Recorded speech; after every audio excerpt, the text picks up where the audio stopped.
Upcoming তুফান সিনেমায় নায়িকা হিসেবে চুক্তিবদ্ধ হয়েছেন ছোট পর্দার জনপ্রিয় অভিনেত্রী নাজনীন নাহার নেহা।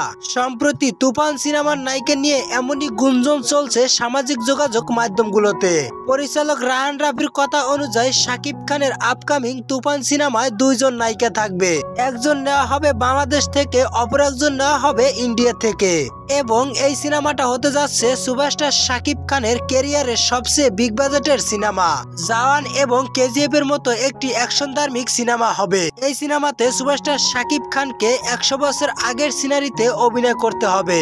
সামাজিক যোগাযোগ মাধ্যমগুলোর রিউমার্ক অনুযায়ী এই সিনেমাতে দুইজন ভিলেন দেখা যাবে, একজন বাংলাদেশ থেকে, অপর একজন নেওয়া হবে বলিউড থেকে। তবে ছোট পর্দার অভিনেত্রী নাজনীন নাহার নেহা তুফান সিনেমাতে চুক্তিবদ্ধ হয়েছে কিনা এ বিষয়ে জানতে চাইলে পরিচালক রায়হান রাফি বলেন, 2-1 এর ভিতরে প্রেস কনফারেন্স করে এ বিষয়ে বিস্তারিত জানানো হবে। সো ভিউয়ার্স, তাহলে তুফান সিনেমাতে আপনারা কি নাজনীন নাহার নেহাকে দেখতে চান? তাহলে অবশ্যই জানিয়ে যাবেন ভিডিওর নিচে কমেন্ট বক্সে।